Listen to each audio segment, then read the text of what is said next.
sur la culture méditerranéenne, au sens où, en fait, la façon dont nous, les pays du nord de la Méditerranée, mais du sud de l'Europe, nous appréhendions justement cette connaissance de la culture arabe. Bien sûr, des différences, mais il y a, disons, un fond commun.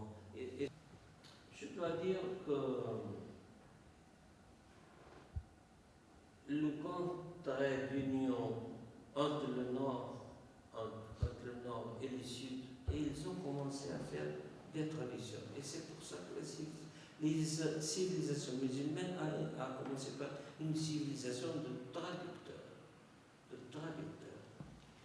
Après ça, ils ont commencé à développer cette civilisation, Ils ont, dans tous les domaines, l'astronomie, les mathématiques, la médecine, qu'on peut contester, les croisades, etc., dans l'affaire des buts chevaleresques. Et tout ça, tout ça, ils sont plus proches, comme je veux dire, dictionnaire d'analysme de la langue portugaise. Parce que, trouver toujours les Arabes devant eux.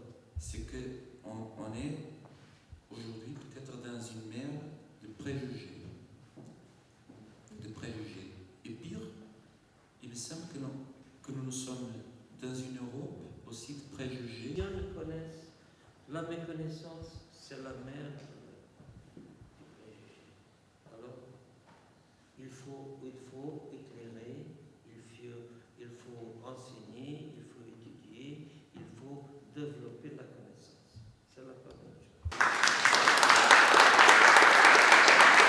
Bonjour, Giulia Profeta.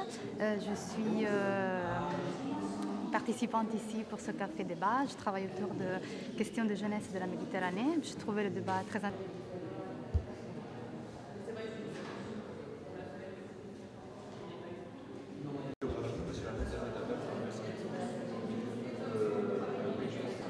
Je m'appelle Myriam Mani, je suis directrice d'une société qui s'appelle IB2E qui accompagne les sociétés qui veulent se développer sur le marché du bassin méditerranéen et du Moyen-Orient.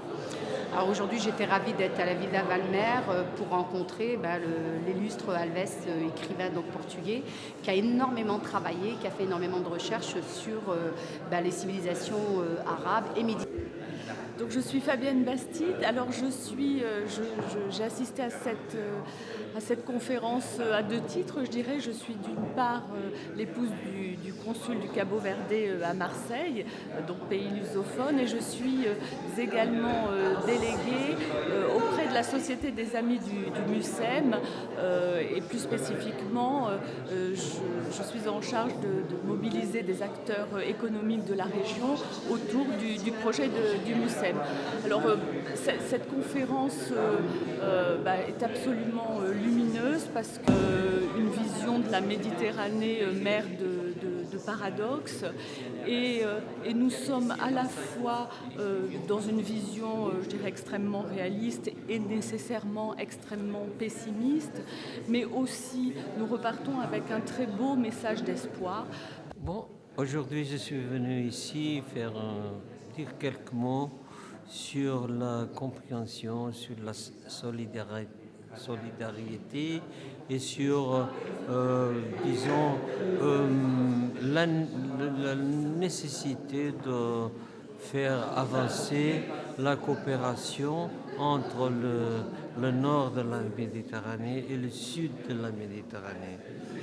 Moi-même, je suis portugais, je suis un des héritiers de cette merveilleuse civilisation qui s'est développée au cours de beaucoup de siècles et que aujourd'hui, il faut savoir mériter cette civilisation. Comme un modeste historien et aussi poète arabisant. Bonjour, j'enseigne Turbenacci, je suis la responsable et fondatrice de l'agence de communication interculturelle World Mundo à Marseille. Alors il se trouve que nous sommes en train d'organiser avec un grand producteur algérien la fête de l'indépendance le 5 juillet à Alger sur le thème l'Amérique latine et les Caraïbes célèbrent l'indépendance algérienne. J'ai posé une question qui était un peu polémique, mais qui est d'actualité, parce que cette question est sortie aux infos télévisées françaises ce matin. La question de savoir, est-il vrai ou vraisemblable que les Arabes auraient découvert ou auraient pu découvrir le continent américain 200 ans à peu près avant Christophe Colomb. Cette initiative que nous avons souhaité promouvoir dans le cadre des cafés débats de la Méditerranée est effectivement très importante. Il s'agit de mettre en évidence la possibilité ou la propension qu'ont les différents acteurs de la Méditerranée à créer ce lien indéfectible qui permet de conduire jusqu'à la citoyenneté, jusqu'à l'existence, la coexistence des pays méditerranéens pour, à terme, arriver à une construction méditerranéenne qui soit une construction extrêmement riche, extrêmement porteuse d'espoir.